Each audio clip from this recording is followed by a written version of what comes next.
Hello everyone, আসসালামু আলাইকুম। Welcome to my channel Sumai's kitchen. Hopefully আপনারা সবাই অনেক ভালো আছেন।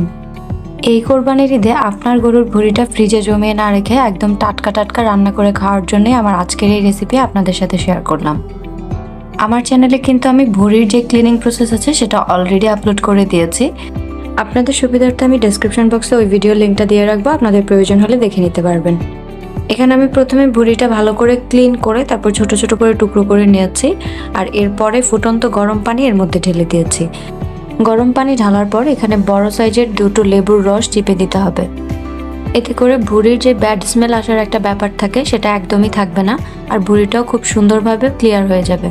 আমি জাস্ট 5 মিনিট পর্যন্তই এটা গরম পানিতে ভিজিয়েছিলাম। এরপরে গরম পানিটা ছেঁকে ফেলে দিয়ে ঠান্ডা পানিতে খুব ভালো করে এটাকে আমি ক্লিন করে নিচ্ছি। দেখতেই পাচ্ছেন গরম পানি থেকে উঠানোর পরে ভুঁড়িটা দেখতে কতটা ক্লিন লাগছে। ঠান্ডা পানি দিয়ে খুব ভালো করে ধুয়ে নিলেই কিন্তু এটা রান্না করার জন্য পুরোপুরিভাবে প্রিপেয়ার হয়ে যাবে। ভুঁড়িটা কিন্তু ধোয়া হয়ে গেছে। এবার আমি রান্নার মূল কাজে চলে যাব। আমি একটা বড় প্যান বসিয়ে নিয়েছি, আর এবারে এর মধ্যে দিয়ে দিচ্ছি তেল। প্রায় 1/2 কাপ পরিমাণ তেল হবে এখানে আমি দিয়েছি। এবারে এর মধ্যে আমি 4-5টা করে তেজপাতা, এলাচ দিয়ে দিয়েছি, আর দিয়েছি একটা কালো এলাচ, দিচ্ছি 4-5 টুকরো দারচিনি, এরপরে দিয়ে দিব কয়েকটা লবঙ্গ। সবগুলো মশলা এখানে আমি ধুয়ে ব্যবহার করেছি। তেলের মধ্যে দিয়ে অল্প একটু নেড়ে চেড়ে নিব, আর এরপরে আমি দিয়ে দিচ্ছি পেঁয়াজ কুচি। এখানে আমি 3 কেজি পরিমাণ ভুঁড়ি রান্না করব, সো সেই অনুযায়ী কিন্তু আমি মশলাগুলো ব্যবহার করছি। আপনারা আপনাদের পরিমাণ অনুযায়ী ইনগ্রিডিয়েন্টগুলো বাড়িয়ে কমিয়ে ব্যবহার করবেন। পেঁয়াজটা কিছুটা ভেজে নেওয়ার পরে এখানে আমি দিয়ে দিচ্ছি আদা বাটা, 1.5 টেবিল চামচ পরিমাণ আদা বাটা দিয়েছি, আর দিচ্ছি রসুন বাটাও 1.5 টেবিল চামচ পরিমাণ। এবারে আমি গুঁড়া মশলাগুলো দিয়ে দিব। প্রথমেই দিয়ে দিচ্ছি 4 চা চামচ পরিমাণ মরিচের গুঁড়া। আমার কোয়ান্টিটি অনুযায়ী এখানে আরও বেশি মরিচের গুঁড়া ব্যবহার করা যেত, বাট যেহেতু বাচ্চারা খাবে সেজন্য আমি কমই ব্যবহার করেছি।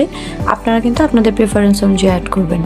2 চা চামচ পরিমাণ আমি হলুদের গুঁড়া দিয়েছি, 2 চা চামচ পরিমাণ দিয়েছি ধনিয়া গুঁড়া, আর এরপরে দিয়ে দিচ্ছি 1.5 চা চামচ পরিমাণ জিরার গুঁড়া। এবারে দিয়েছি 1 চা চামচ পরিমাণ গরম মশলা গুঁড়া। তারপরে দিয়ে দিচ্ছি পেঁয়াজ বাটা 1 টেবিল চামচ পরিমাণ। এবারে এই সবগুলো মশলা আমি একটু ভালো করে নেড়েচেড়ে একসাথে মিশিয়ে নিব। মশলাটাকে ঠিক ততক্ষণ পর্যন্ত ভালো করে কষিয়ে নিতে হবে যতক্ষণ পর্যন্ত এই মশলাগুলোর কাঁচা গন্ধটা চলে না যায়। আর এখানে আপনাদের তেলটা দেখে কম মনে হতে পারে, তবে যেহেতু ভুঁড়ির মধ্যে অলরেডি তেল থাকে এই জন্য আমি তেলের পরিমাণটা কম ব্যবহার করেছি, কারণ ওখান থেকে কিন্তু এমনি তেল উঠবে। এরপরে আমি 2 চা চামচ পরিমাণ লবণ দিয়েছি। লবণটা অবশ্যই আপনারা চেক করে আপনাদের প্রয়োজন মতো ব্যবহার করবেন। আবার এটাকে একটু ভালো করে নেড়েচেড়ে মিশিয়ে নিচ্ছি।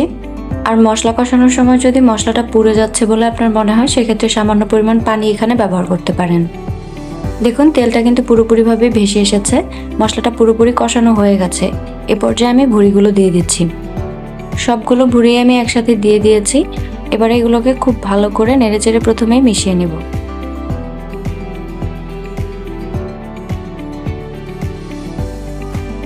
দেখতেই পাচ্ছেন মশলার সাথে কিন্তু আমি ভুঁড়িগুলোকে খুব ভালো করে নেড়েচেড়ে মিশিয়ে নিয়েছি। ভালোভাবে মেশানো হয়ে গেলে চুলাটা আমি মিডিয়াম ফ্লেমে রেখে এটাকে কিছুক্ষণ ঢেকে রান্না করে নিব।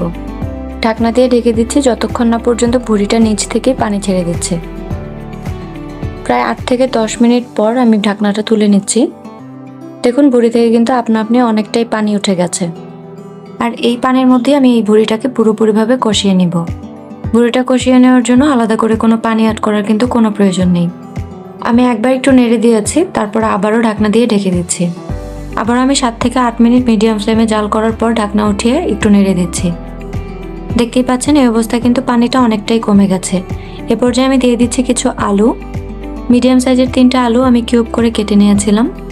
যেহেতু এখানে ভুঁড়ির পরিমাণটাও মোটামুটি বেশি, 3 কেজি পরিমাণ ভুঁড়ি আমি রান্না করছি, সেক্ষেত্রে আমি এখানে 3টা আলু ব্যবহার করছি। অনেকে ভুঁড়ির সাথে আলু প্রেফার করে না, সেক্ষেত্রে আপনারা আপনাদের পছন্দ যদি না হয় স্কিপ করতে পারেন, বাট আমি পার্সোনালি আলু দিতে পছন্দ করি। আমি আবারও কিছুক্ষণ ঢাকনা দিয়ে ঢেকে রান্না করে নিয়েছি। দেখুন এই পর্যায়ে কিন্তু পানিটা একেবারেই কমে গেছে।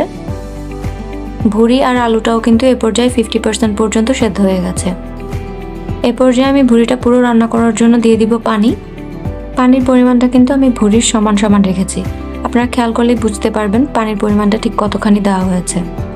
এর থেকে বেশি পরিমাণ পানি দেওয়ার কিন্তু কোনো প্রয়োজন নেই। এবারও আমি এটাকে ঢাকনা দিয়ে ঢেকে কিছুক্ষণ রান্না করে নিব। দেখুন এমন খুব সুন্দর বলক চলে এসেছে। বলক আসার পরে এখানে আমি 2টা মিডিয়াম সাইজের টমেটো কেটে দিয়ে দিয়েছি। টমেটো দিলে ভুড়ির যে ঝোলটা থাকে শেষে সেটার থিকনেসটা একটু ভালো হয়। ভুড়ি রান্না করার ক্ষেত্রে প্রায় পুরোটা সময় জুড়ে এটাকে ঢাকনা দিয়ে ঢেকে রেখেই রান্না করতে হবে, আর কিছুক্ষণ পর পর ঢাকনা উঠিয়ে এটাকে নেড়ে দিতে হবে। ভুড়িটা কিন্তু এই পর্যায়ে অলমোস্ট রান্না করা হয়ে গেছে। ঝোলটা আর একটু কমিয়ে নিয়ে আমি এটাকে উঠিয়ে নিব। এই অবস্থায় কিন্তু আমার ভুড়িটা রান্না করা পুরোপুরি হয়ে গেছে। এখন আমি চুলাটা বন্ধ করে দিব। এই ভুড়িটার মধ্যে খুব অল্প পরিমাণে ঘন একটা ঝোল রয়েছে, যেটা খেতে খুবই ভালো লাগে। তবে কেউ যদি এরকম মাখো মাখো ভুড়ি খেতে পছন্দ না করেন, সেক্ষেত্রে কিন্তু এটাকে আরো একটু কমিয়ে নিতে পারেন কিছুক্ষণ পর্যন্ত জাল করে নিয়ে। আমার আজকের দেখানো প্রসেসে আপনারা টাটকা একটা ভুড়ি রান্না করে দেখুন, খুবই অসাধারণ লাগবে খেতে। একবার অবশ্যই ট্রাই করবেন, ট্রাই করে কমেন্ট সেকশনে আপনার ফিডব্যাক জানাবেন। দেখা হবে আবার নতুন কোনো রেসিপি নিয়ে। আল্লাহ হাফিজ।